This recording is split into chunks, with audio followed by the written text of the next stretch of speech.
Welcome back to the Vandy Sports Podcast. I'm Joey Dwyer here with Chris Lee and Billy Derrick. We got a three-man team here today for the final rapid reaction of the season. Vanderbilt falls to Arkansas 90-85 after having a 15-point lead. But I think the main story today was what Jerry Stackhouse said post-game, was asked about his job security, and we'll get into all that. But thank you to the Wash House for allowing us to be here all year on a game-to-game basis. Thank you for allowing us to have this position. Obviously, it's been a tough year for us covering this team, but we're thankful for every opportunity we've had to do it.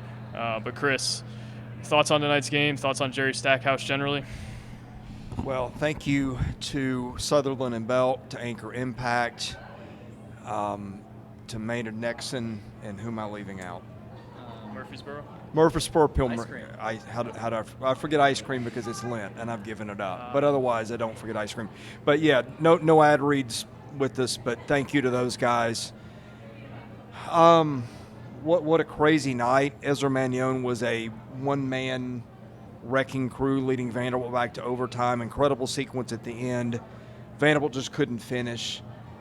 I thought it was a sad night for a number of reasons I'll get into. And I think number one was watching a kid like Ezra Manjon, who's just a class act.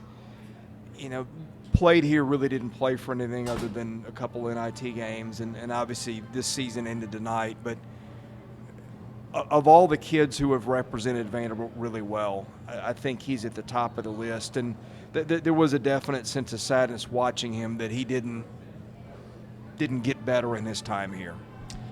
Yeah, he definitely deserved better in his time here. Billy, Jerry Stackhouse postgame, I think, was the most introspective and reflective that I've seen him, and I think we've seen that side of him a little bit over the years, but none to that extent. I think he would have won a lot more goodwill if he had done that more over the years. But again, really interesting night and a sad night in a lot of ways. Yeah, I think this is in a perfect world, in a logic world, this is about how you would have expected tonight to go. I think we both thought, I don't know if you thought Vanderbilt would win, Joey, but Chris and I both believe Vanderbilt had a good chance to win and might win, and they almost did. And if they win tonight, the feeling is a lot different. But they lost in a tough game, and yeah, the story is Stackhouse. And Van Allen Lubin said, of course, what he said. And whatever that's worth. I think you got a sense that Manjon and Lubin enjoyed playing for Stackhouse at the very least. I mean, Lubin, whether he transfers or not, Manjon's done with basketball, at least at the college level. Manjon, that was one of the more powerful moments. I think it was Ari that asked the question while to Ezra, it was to Lubin, and then Ezra, after Lubin answered, kind of as they're leaving, gave Stackhouse a pat on the back and said, you're a player's coach, something to that effect, and that kind of struck me too, because you hadn't really seen that. We never really got a chance to see that publicly. So that kind of started it for me. The feeling in the room of, okay, we're getting somewhere here. And then first question is asked, and Stack, you knew he was ready for it. And to me, I told Joey this after the game, the personal stories, the reflective, anecdotes, and even he's aware. You could tell he's self-aware. It's hard not to be in today's day and age with social media, especially as a head coach at the SEC college level, Power 5. Just very introspective, and you can tell he made some mistakes early on that you can say he owned up to or he didn't, but he acknowledged them. And the streak, Chris, that's what Vanderbilt fans leaned on and never even had to think about not making a three in a game, and he admitted to that and said that must have rubbed people the wrong way. There was a lot. I need to watch it just to kind of. We could write a book on that press conference. So. As it's halftime at Missouri and Georgia, I just think the reflectiveness and the personal anecdotes, especially with dating back to his days as a 9-year-old kid, as a worker. I'd never seen a presser from Stackhouse like this. Now, I've only been able to go to so many, but it was different. I think everybody felt what was in the air, and I told Joey, I don't really know how to describe it. It's just there was a feeling in the air where there was so much reflective stories going on that you just kind of knew. Yeah, I've rarely ever seen a press conference like that. He was talking about the suits, like you mentioned, the personal stories about his mom, seeing him on TV and barely being able to see, but seeing him in the suit, Chris, I think that was a really moving story, and it was almost telling that he was that candid and that open throughout that press conference. Maybe that tells you about something about the future, maybe it doesn't, but I think he was prepared that if that was his last press conference as the Vanderbilt head coach, that he was going to be reflective, he was going to acknowledge his flaws in the past, but also he wants Vanderbilt fans to know him as the person, and I think a lot of the time, and I've said this before, he has come off the wrong way to them, and I think that a lot of that is his fault. Yeah. But I think there's always been a guy in there somewhere who is a good guy, who wants the best for people, and that always hasn't come through to his players. I mean, we've talked about on the board time and time again. Like, I've had former players tell me last year's run was in spite of Stack and was guys doing it for each other, and a lot of his best players didn't like playing for him. But he's not a terrible guy, and I think he wanted that to be known throughout the day, and I think he did a nice job conveying that. I've been his biggest critic since he took the job, probably, and I think the reasons were all valid, and they were all reasons that this never really, if it's over, didn't work. But I do know that there are people that really like him and swear by him, and it's like anybody else. What side you choose to show to people. I think Jerry Stackhouse showed a side tonight. I don't know that it would make any difference. I mean, at the end of the day, they won 9 games this year. They've had some 3-win seasons in the SEC. They had a 4-win season in the SEC. This ultimately doesn't matter. He could have been, it wasn't going to matter if you weren't going to win games. Now, having said that, you would wonder if he would go back and do his job differently with the recruiting effort. And the part that bothered me, there were some things he didn't own. There were some things that he pointed the finger at. But you're like, as arrogant as he's been at times and tone deaf, it felt like, okay, that's a big step for him. And honestly, you don't wish anybody ill, right? If he goes forward and coaches somewhere else, you hope that what you saw was a realization of a guy that knew he made some mistakes and carries it forward into something better. And I do wish that for him, if this is the end of it, or even if this is another chapter, which being in the room didn't feel like we're going to get. Yeah, and Chris, there's so much. But I did think it was interesting how he touched on high school recruits. He mentioned that, and he was pretty poignant about you have to recruit high school kids and you have to get them into your program and you have to graduate them. I didn't ask a question. That was going to be a question I would have asked. What was the disconnect there between high school recruits? I think that you could argue was the straw that broke his back potentially, or would have. I mean, the news hasn't broken yet. I don't want to talk as if it has happened. But in this era, he hasn't done enough of that. And he talked about that and made a point to say you have to recruit high school kids, get them to your program, and retain them. Yeah. I think he knows he failed at that.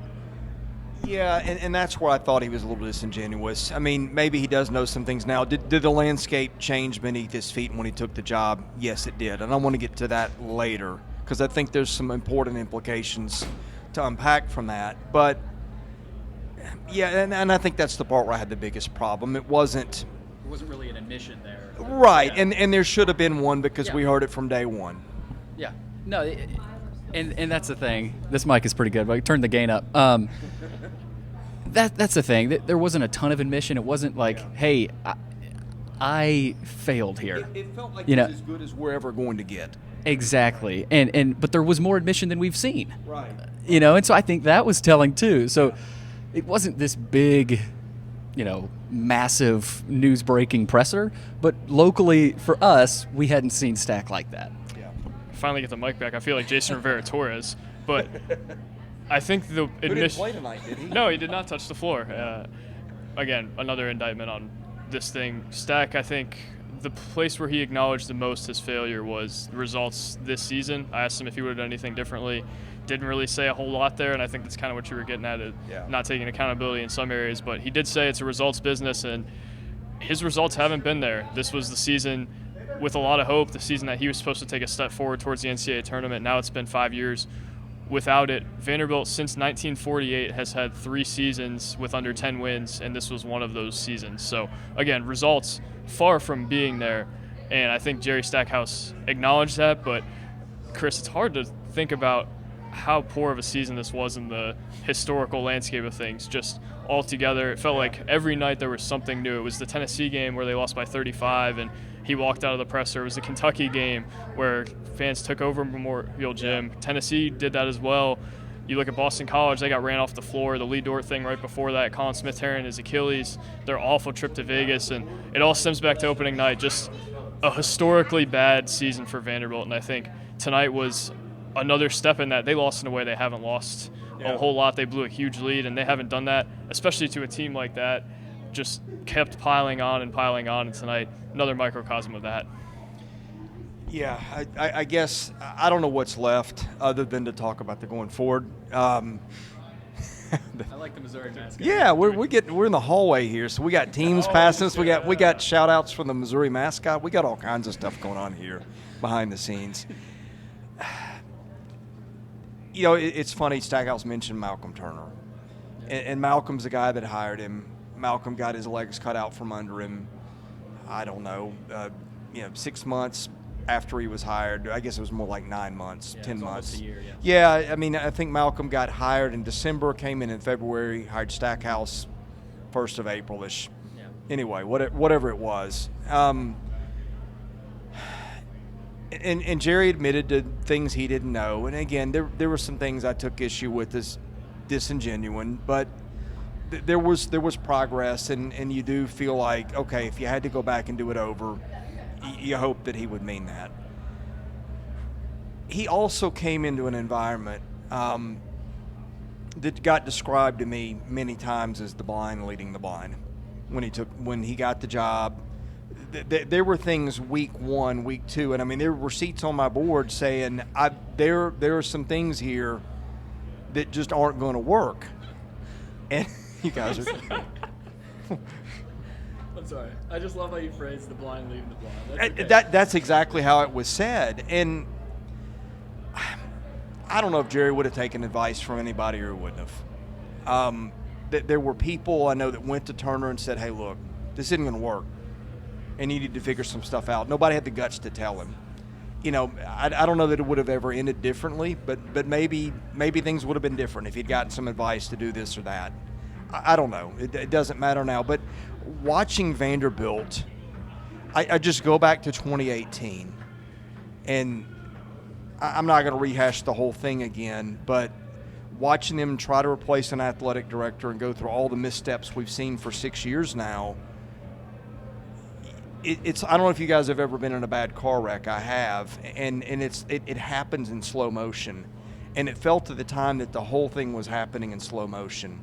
And you try to say, hey, look, don't drive so fast or hit your brakes or whatever prevents us from getting to this, 15-car pileup that we're in now. And you could see it all coming. And that's kind of where this program is now. It's never been in this bad a shape. Now, it's got ways to get out. I think you've got people that would get behind NIL with the right guy. Vanderbilt's got to quit making Vanderbilt mistakes. If Candace Lee's job now is to go to coach, she's got to go get a great one. They've already missed the window of time. I mean, most schools would have made a change Sunday. Yeah. And then you get the pool of mid-major guys that maybe won their conference tournament, have a week of nothing to do. They've already blown that opportunity. I don't know what Candace Lee does or doesn't have in reserve, but the time of the blind leading the blind has got to stop. And there's got to be, the things where they were screwing up at the time were easy to call out. They're easy to see where this was going to go. And Vanderbilt's got to get out of that cycle. And it's all on her now. Because if there is a hire and they screw this up, I don't even want to think about how far it would set back the program. I think you're spot on with your analysis of this athletic department as a whole. I don't think a program gets to this bad of shape just by that, too. I think there's a lot of missteps that Jerry Stackhouse took, and that's why this is such a huge decision for Candace Lee. I wrote today, this is one of the most important decisions in Vanderbilt's modern athletic history. I don't know what you consider modern, but this is a decision. What happens in the next week defines where this program goes in the next 5 years, maybe more than that, I think there's some major issues with what this program has culturally. I think talking to guys from last year's team, and I've heard some rumblings from this year's team as well, like there's guys who like playing for Stack. There's a lot of guys who feel like that benevolent dictatorship that he runs is a dictatorship. Always so benevolent. And it wasn't always so benevolent, right? There's a reason that they've had this roster turnover. It's not all NIL. They're pushing guys out. There's guys who can't stand what Stackhouse has said to them and how he has kind of dealt with their situations. There's guys who have been mishandled by him. And again, not a terrible guy. He's mishandled a lot. And I think you don't get to a 9-23 season just because of injuries, just because of bad luck or playing the wrong guy. You get it because there's something seriously wrong with the infrastructure of your program. That goes up to the athletic department, like you said. Yep. But it's also a Jerry Stackhouse thing. And we've mentioned that over and over again. There's a ton wrong inside this building, though. I don't know who wants to take it from here, but Billy's got it. I got it. You know, Chris mentioned the car accident. I'll say in a different context, he was thrown into the fire, right? Yeah. There's been coaches throughout history thrown into the fire. You know, he's not the only coach ever thrown into the fire. So, yeah, obviously he needed, at least 3 years for, to prove that he can do this. And, he got 5 and never did. So he never got out of the fire, and you never felt like there was a plan of getting out. Yeah. It was almost different every year. Like you said, players coming in, players coming out, coaches leaving, coaches coming in. Like for a lot of different reasons. Yeah, and a lot of them have to do with one guy. Yeah, in this season and even the last 2 months was almost a microcosm of the entire era. You're hearing so many things. And a lot of what we've heard is probably true to an extent. I mean, like we talk about where there's smoke, there's fire, and again, they just need everything to just settle. They just need a stabilizer, not a guy that's going to say, hey, we're getting to the tournament year 1. You'd like that, right? But let's be realistic, too. Like, get back to ground floor, ground level, and just stabilize the fan base and the connection. You have to create a connection with the fans. There was never, other than last year, maybe year 3 they had that run in the SEC tournament. But even then, there was nothing substantial and nothing impactful to the fan base. And even last year, there was kind of that sinking feeling within the fan base. You felt that year 5 could go wrong in certain ways. You were warning people about that. And the connection to the fans is almost, to me, the most important thing, because we feel like they've got the NIL money and the infrastructure. Yeah. They can get players. You're in the SEC. You're in Nashville. Bring those fans in. I think that is a big step. And he talked about that and answered some of those questions. And I thought it was a good question. Do you feel like this city and this community has given you a chance? And do you feel like you do deserve another year? And I don't remember the exact answer, but he even went into maybe I did mess up certain areas he didn't say alienate, but alienate the fans. So fan base, got to repair it with the head coach. Head coach fan base relationship is uber important. Well, there was one thing, and I think in all the stuff that was said and the thoughts running through our head that struck me, and he said I came in with the bare cupboard. Like, well, let's hang on a minute here. You had Saban Lee, you had Aaron Neesmith. Now, granted, he got hurt right when conference play started. Necessarily bare. Yeah, you had Scottie Pippen. Like, the next guy who comes in and takes this job, if there's a change, is going to be left with a much more bare cupboard than he was left. And times have changed. Portal, NIL, I get it, which is why you got to hit it with this one. And I don't think you got to get the NCAA tournament the first year. I think that's very unrealistic. We just saw Chris Beard pass us a minute ago. He is as good at turning programs around quickly as anybody. Unless we're seeing Ole Miss in this building 4 days from now, they're going to be playing the NIT. One of the top 5-10 coaches in college basketball. So I don't think it's realistic for somebody to come in and get them to the NBA, but NBA. Or to the NCAA tournament, excuse me, or the NBA. It's a development program. Chris. Yeah, well, and I thought that was part of the problem I had. I thought, when Bryce Drew left this program, he left some players, and success also had not been that far off. They'd been to the NCAA tournament 2 years previous. Success for the next guy seems a lot further off than it did when he took the job. Chris, let's talk about the next week. Billy, let's talk about the next week. we mentioned how important it is. What happens if they keep Jerry Stackhouse?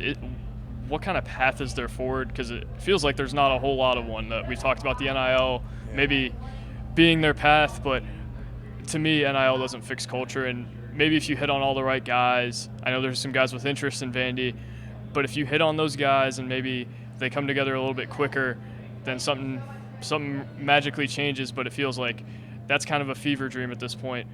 Billy, what's the revolt going to be like from the fan base if they keep Stackhouse? What's the next week going to be like if that's the path? Yes. Yes. Look, I talked about this with somebody today. Number one, season tickets. I think they sold 3,500 this year. Yeah. I don't even want to know what that number would be next year. Number two, player retention. But I think that's been an issue every year anyway. So I don't even like that. And it's not just because of college basketball. I know Lubin said he really likes Stack.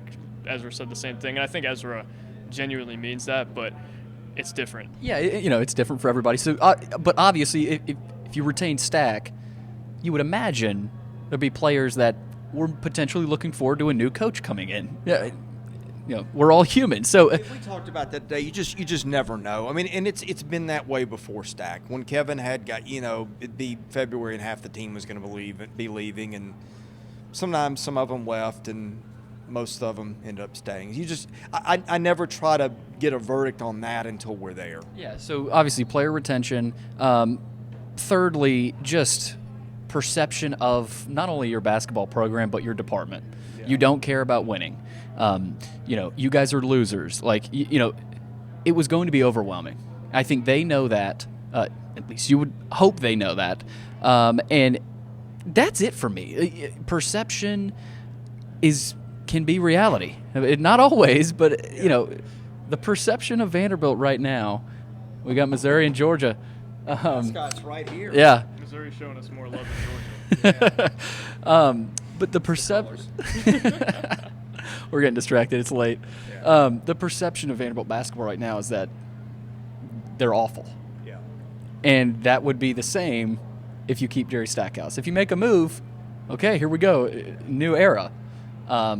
So it would not be good. Billy, if you want the answer, and I think you gave a pretty good answer, go on Twitter.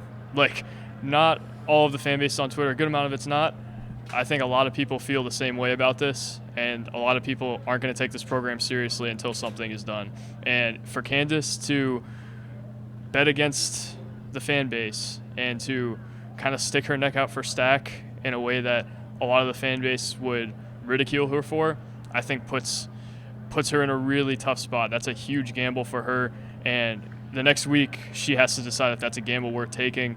We don't know what she's going to do. We've thought we had ideas. Maybe tonight changes something, but there's an unbelievable amount of pushback, maybe some of the most Vanderbilt's fan base has ever had towards a coach. If Candace Storey-Lee decides to bring him back, she better get it right, Chris.